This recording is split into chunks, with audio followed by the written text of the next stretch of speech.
Bonjour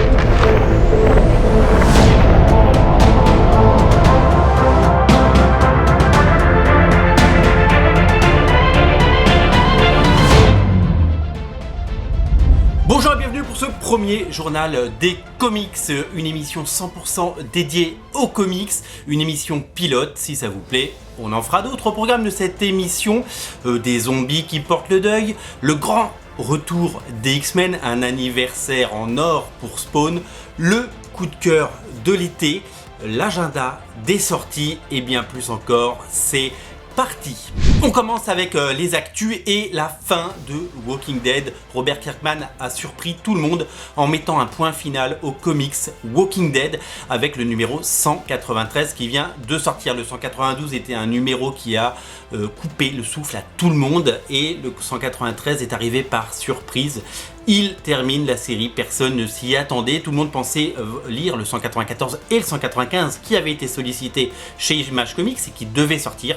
Ils ne sortiront jamais. Le 192 voit la fin d'une époque, le 193 conclut de façon magnifique une saga qui nous aura bercé pendant 15 ans, une saga complètement culte. Alors je vous rassure, la série télé continue, la saison 10 est en tournage, mais pour le comics c'est terminé. Quelle suite à donner pour Walking Dead? Eh bien on le saura peut-être lors du San Diego Comic Con qui aura lieu dans les prochains jours. Peut-être que Robert Kirkman va annoncer une nouvelle série, peut-être une série sur Negan.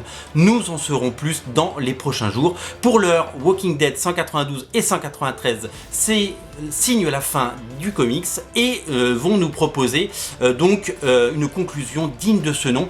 Pour ce comics, les deux épisodes sont bien entendu en rupture totale et un second tirage est déjà disponible pour le 192 et le 193, des seconds tirages à retrouver notamment sur originalcomics.fr. Les X-Men sont à la fête, c'est le grand retour des X-Men. Jonathan Hickman a été embauché par Marvel pour faire le ménage chez les X-Men après un dernier relaunch qui n'aura pas convaincu tout le monde sur Uncanny X-Men et 22 épisodes avec une qualité variable.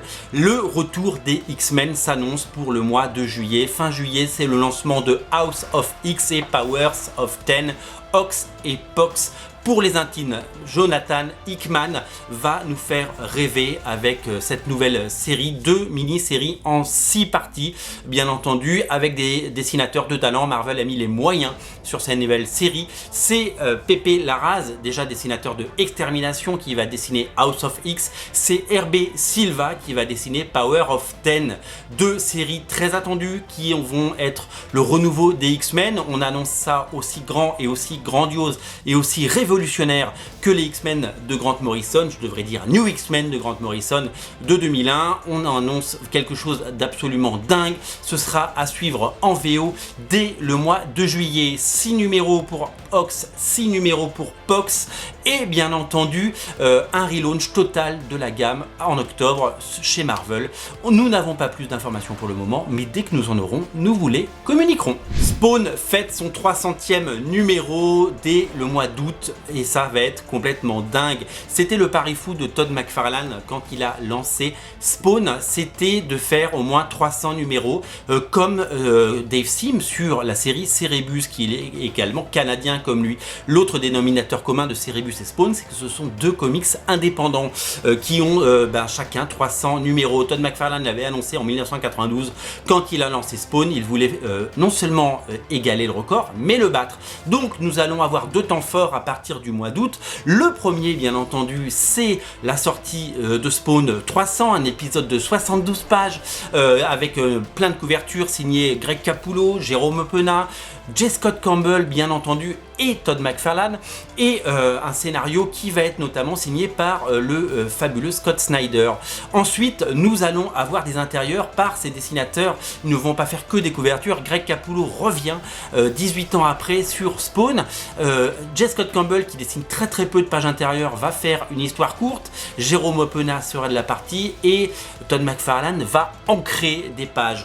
Dès le mois de septembre, c'est l'épisode 301 qui va arriver et cet épisode 301 va complètement marquer les esprits puisque ce sera la première fois qu'un comics indépendant dépasse les 300 numéros. Cerebus s'était arrêté au 300, Spawn ira au 301. La particularité de cet épisode, bien entendu, c'est que Todd McFarlane en personne reprend les crayons. Il faut savoir que Todd McFarlane n'avait dessiné qu'une poignée d'épisodes une grosse dizaine d'épisodes de Spawn, que depuis il a ancré tous les épisodes, il a été investi dans tous les épisodes, il a dessiné un nombre incalculable de couvertures, mais il n'avait plus dessiné d'intérieur sur Spawn depuis très longtemps, et donc c'est le grand retour de Todd McFarlane au crayon, et donc 2 numéros à ne rater sous aucun prétexte, un double anniversaire et un double événement avec la sortie du 300 et du 301, soyez là, soyez au rendez-vous. Spider-Man par J.J. Abrams, c'est possible et c'est maintenant, ça arrive en septembre et ça va être complètement fou, c'est en VO que ça se passe. J.J. Abrams avec son fils Henry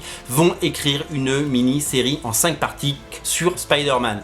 La particularité, c'est que c'est Olivier Coipel qui va dessiner les couvertures et que Sarah Pichelli va dessiner les pages. Sarah Pichelli qui revient très en forme après un run sur les 4 Fantastiques qui a été écourté et qui n'a pas convaincu tout le monde. Elle revient en forme avec des premières pages qui nous rappellent combien elle était douée sur la série Ultimate Spider-Man. Elle a co-créé, je vous le rappelle, Miles Morales Spider-Man, et ça c'est un événement. C'est une série qui va cartonné puisque J.J. Abrams, vous le savez, le réalisateur des 2 Star Trek et de Star Wars épisode 7 et épisode 9, également réalisateur de Super 8, créateur des séries Lost et Alias, est vraiment un geek, il adore les comics, c'est un événement qu'un réalisateur d'Hollywood très demandé fasse enfin des comics. Les précommandes sont complètement folles, nous le voyons sur originalcomics.fr, nous n'avons jamais autant prévendu de Spider-Man 2 mois avant la sortie. Ça va être l'événement de la rentrée, il ne faudra pas rater ce comics qui fera date. Spider-Man par J.J. Abrams et Sarah Pichelli, on en reparle très bientôt, mais c'est un des gros coups de Marvel Comics. Bravo à Marvel Comics de nous avoir proposé ça. Le comics de votre été qui doit vous accompagner absolument en vacances, c'est The Magic Order d'Olivier Coipel et Mark Millar. Mark Millar qui a vendu sa société à Netflix, vous le savez, l'été dernier, nous a offert sa meilleure série avec Magic Order, une histoire de magiciens très loin d'Harry Potter, dans laquelle on découvre plusieurs familles de magiciens qui, depuis la nuit des temps, nous proposent de sauver le monde sans que nous soyons au courant. Ils veillent à l'équilibre du monde. Ces magiciens vont commencer à être décimés par l'un d'entre eux. On va savoir qui c'est au fil des pages et ils vont devoir s'unir pour combattre cette menace commune. Comme d'habitude avec Mark Millar, c'est une histoire de filiation, c'est une histoire de famille et c'est une histoire magnifiquement écrite avec des personnages forts, notamment le personnage de Cordelia, un personnage central dans cette histoire, un personnage féminin fort et bien écrit, magnifiquement dessiné par Olivier Coipel, qui signe certainement son meilleur comics à date et qui propose une histoire complète, un bouquin avec un début, un milieu, une fin, et quelle fin, un récit à découvrir et à dévorer. C'est vraiment un incroyable comics que je vous invite à découvrir. C'est déjà un succès, il s'en est vendu des milliers depuis sa sortie en France, si bien que Panini a déjà fait un second tirage de The Magic Order. Il existe même une édition collector, si vous voulez, en noir et blanc avec les dessins au lavis et au crayon d'Olivier Coipel. C'est absolument magnifique. Magic Order fait partie des comics les plus iconiques et les mieux écrits chez Mark Millar. C'est arrangé à côté du fabuleux Jupiter's Legacy. C'est vraiment un comics à découvrir. C'est notre coup de cœur de l'été. Si vous ne l'avez pas encore lu, il faut absolument le lire. C'est vraiment un incontournable. La curiosité indé de l'été à découvrir, c'est sans nul doute The Cyber Spectre, la série à Lion Comics publiée par un éditeur indépendant, l'éditeur indépendant d'Original Comics.fr, que vous connaissez particulièrement si vous suivez l'actualité comics. Nous vous invitons à découvrir ce comics qui n'a que des qualités. C'est un comics de science-fiction, c'est un comics inédit, c'est sorti pour la première fois en version française, c'est disponible jusqu'à la fin de l'été en exclusivité sur originalcomics.fr et ce sera distribué dès le mois de septembre dans vos librairies. 2 couvertures pour l'occasion, une couverture magnifique signée Ale Garza et une couverture absolument dingue signée Paul Green en tirage limité à seulement 250 exemplaires. Si vous aimez Ghost in the Shell, si vous aimez Minority Report et si vous aimez Blade Runner, vous allez adorer ce récit de science-fiction où l'intelligence a permis et l'informatique ont permis de résoudre tous les crimes.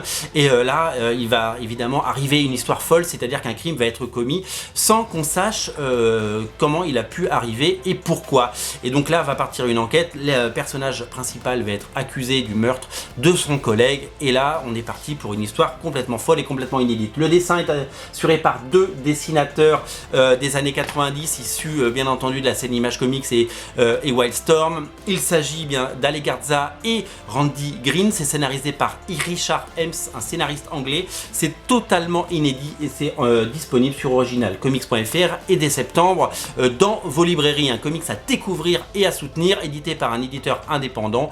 Et donc je vous invite vraiment à découvrir ce comics qui va vous ravir, qui a déjà remporté le cœur de centaines de lecteurs. Et donc il ne reste plus que vous. Je vous invite vraiment à craquer pour ce titre. On termine avec l'agenda des sorties. Qu'est-ce qui va sortir à la rentrée et qu'est-ce qui va buzzer, qu'est-ce qu'il ne faut pas rater. Ça commence avec l'Omnibus, la saga du clone Spider-Man, qui est enfin réédité chez Panini en version française.